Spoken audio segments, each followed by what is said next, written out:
Hello everyone, welcome back to my channel. আজিৰ এই ভিডিওটো স্পেশাল হ'ব কাৰণ আজি যেটো টপিক মই আপোনালোকৰ লগত শেয়াৰ কৰিম হেতু প্ৰত্যেকটো মেকআপ লাভাৰ্ছৰ কাৰণে বিৰাতে ইম্পৰ্টেন্ট হয় গতিকে ভিডিওটো শেষলৈকে চাব আজি মই ডিসকাস কৰিম লুজ পাউডাৰ ট্ৰান্সলুসেন্ট পাউডাৰ আৰু বানানা পাউডাৰৰ মাজত ডিফাৰেন্সটো কি হয় এই দুটা পাউডাৰ আসলতে মেকআপ সেটিংত মানে হেল্প কৰে মেকআপ সেট কৰাত আৰু দুটাই পাউডাৰ ফৰ্মতে থাকে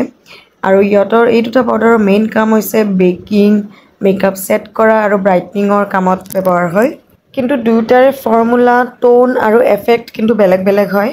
প্ৰথমতে দেখুৱাই দিছো ট্ৰান্সলুসেন্ট পাউডাৰ কেনেকুৱা হয় ট্ৰান্সলুসেন্ট পাউডাৰ এনেকুৱা হোৱাইট কালাৰত আহে এনেকুৱা চাওক মই দেখুৱাই দিছো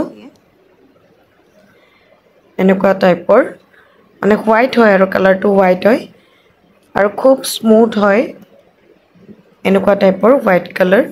ইয়াৰে একো টিন্ট নাথাকে আৰু যেতিয়া স্কিনত এপ্লাই কৰিব তেতিয়া একেবাৰে ট্ৰান্সপাৰেন্ট হৈ যায় মেকআপটো সেট কৰে স্কিনত এটা ম্যাট ইফেক্ট দিয়ে ফাইন লাইন স্মুথ কৰে ফেসৰ মানে এক্সেস অইলখিনিও কন্ট্ৰোল কৰে ফাউন্ডেশন আৰু কনসিলাৰ লগোৱাৰ পিছত যদি বিচাৰে মেকআপটো লং লাস্টিং হওক তেনেহলে এই পাউডাৰটো ইউজ কৰিব লাগিব এতিয়া বলক বানানা পাউডাৰ কি হয় এটো চাই লও বানানা পাউডাৰ বেসিক্যালি ইয়েলো কালাৰৰ হয় ইয়েলো টোনৰ বহুতে ভাবে বানানা পাউডাৰটো কলৰ পৰা বনোৱা হয় কিন্তু নহয় কালাৰটো ইয়েলো হয় বা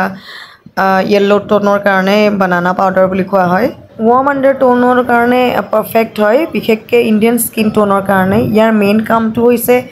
ডাৰ্ক এৰিয়াখিনি লাইট কৰা আন্ডাৰ আই সাৰ্কেল ব্ৰাইট কৰা তাৰপিছত হাইলাইটিং কৰা ফেসটো স্মুথ কৰা যদি আপুনি আন্ডাৰ আই এৰিয়া ব্ৰাইট দেখাব খোজে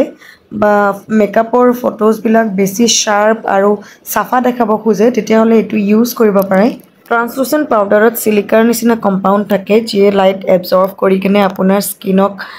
স্মুথ ফিনিশ দিয়ে বানানা পাউডাৰত ইয়েলো পিগমেন্টস থাকে যিটোৱে পাৰ্পল আৰু ব্লু টোনক নিউট্ৰেলাইজ কৰে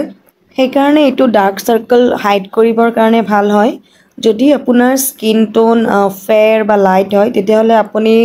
এটো ট্ৰান্সলুসেন্ট পাউডাৰটো ইউজ কৰিব আৰু যদি আপোনাৰ স্কিন টোন মিডিয়াম টু ডাস্কি হয় তেতিয়া হলে আপুনি বানানা পাউডাৰটো ইউজ কৰিব যদি মেকআপটো কেবল সেট কৰিব লাগে তেতিয়া ট্ৰান্সলুসেন্ট পাউডাৰটো ভাল হয় আৰু যদি মেকআপটো ব্ৰাইট আৰু বেকিং কৰিব লাগে তেতিয়া হলে বানানা পাউডাৰটো ভাল হয় I hope আপোনালোকৰ এতিয়া কোনো কনফিউজন নাথাকিব দুটাৰে মাজত ডিফাৰেন্সটো কি হয় যদি কিবা কনফিউজন থাকে তেতিয়া হলে আপোনালোকে মোক কমেন্টত খুদিব পাৰে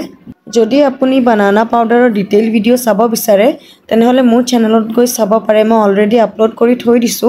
যদি ভিডিওটো ভাল লাগিছে তেতিয়া হলে প্লিজ লাইক কৰিব